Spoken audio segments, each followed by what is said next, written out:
Hi France, welcome to training topics. பார்க்க வந்தோம். Nithya Menon ma'am வந்து பண்ணா காதலிக்க நேரமில்லை திரைப்படம் வந்து அந்த படம் வந்து ஜனவரி 14th வந்து ரிலீஸ் ஆகுது ஜெயம் ரவி சார் நடிப்பில். ஸோ அந்த படத்துக்காக வந்து பண்ண ஜெயம் ரவி சாரும் நித்யா மேனன் மேம் வந்து பண்ண இன்டர்வியூவில் அட்டன் பண்ணிட்டு இருந்தாங்க. ஸோ அப்போது வந்து இந்த படத்தை பற்றி சொல்லுங்க மேம் கேட்கும்போது, இந்த படம் வந்து பண்ணா ஒரு மாஸாக இருக்கும், அதே மாதிரி எல்லாருமே லைக் பண்ணுற மாதிரி சந்தோஷமாக ஒரு ஃபன் ஓவர்லோடாக இருக்கும் அப்படின்ற விஷயத்தை வந்து ஷேர் பண்ணியிருப்பாங்க. ஸோ அதே மாதிரி இட்லி கடை எப்படி போயிட்டுருக்கு மேம் அப்படின்னு கேட்கும்போது, இட்லி கடை வந்து இதுக்கு குவைட் அண்ட் ஆப்போசிட்டாக இருக்குங்க. இந்த படம் வந்து இட்லி கடை வந்து ஒரு இன்டென்ஸாக எமோஷனலாக நீங்கள் கனெக்ட் ஆவீங்க அப்படின்ற விஷயத்தை வந்து ஷேர் பண்ணியிருப்பாங்க. ஸோ இது வரைக்கும் பார்த்திராத ஒரு நித்யா மேனனை இட்லி கடையில் நீங்கள் பார்க்க போகிறீங்க. அந்த படம் வந்து எமோஷ்னலாக இன்டென்ஸாக கனெக்ட் ஆகும். அப்படி சொல்லும்போது அந்த ஆங்கர் வந்து கேட்டிருப்பாங்க, கன்ஃபார்ம் நேஷனல் அவார்ட் கன்ஃபார்ம் தான் மேம். பிகாஸ் ஒரு மக்களை வந்து கனெக்ட் பண்ணுற விதம் திருச்சிற்றம்பலம் வந்து பார்த்தீங்கன்னா மக்களை வந்து பயங்கரமாக இன்டென்ஸாக கனெக்ட் ஆக வச்சுச்சு. ஸோ அவங்களே பர்சனலாக ஃபீல் பண்ணாங்க அந்த படத்தை வந்து.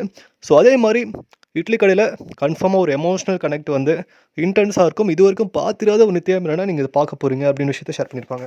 ஸோ ஜெயம் ரவி சார் வந்து சொல்லியிருக்காரு, தனுஷ் அண்ணா தானே எடுக்க போகிறாப்புல அப்படின்னு சொன்னோன்னே, கன்ஃபார்மாக வந்து சூப்பராக தான் இருக்கும் அப்படின்னு விஷயத்த அவரும் ஷேர் பண்ணியிருப்பாங்க. ஸோ கன்ஃபார்மாக இட்லி கடை வந்து யார் படம் வந்தாலும் தனுஷ் அண்ணா படம் கன்ஃபார்மாக வந்து நேஷ்னல் அவார்டு தான் நினைக்கிறேன்.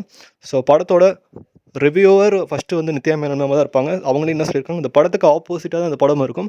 ஃபுல்லாக அதே நித்யா மேனன் மேம் வந்து பார்த்தீங்கன்னா ஸ்டார்டிங்கில் என்ன சொன்னாங்கன்னா, இட்லி கடை வந்து ஃபன் என்டர்டெயின்மெண்ட் அதுவும் அதிகமாக இருக்கும் அப்படின்னு சொல்லியிருக்காங்க. ஸோ அதே மாதிரி ஃபன் என்டர்டெயின்மெண்ட் ஜானரும் அதிகமாக இருந்தாலும் எமோஷனல் கனெக்டாகவும் சூப்பராக நடிச்சிருப்பாங்க போல, வித்தியாசமான ஒரு கதாபாத்திரத்தில் அப்படி ஷேர் பண்ணலாம்.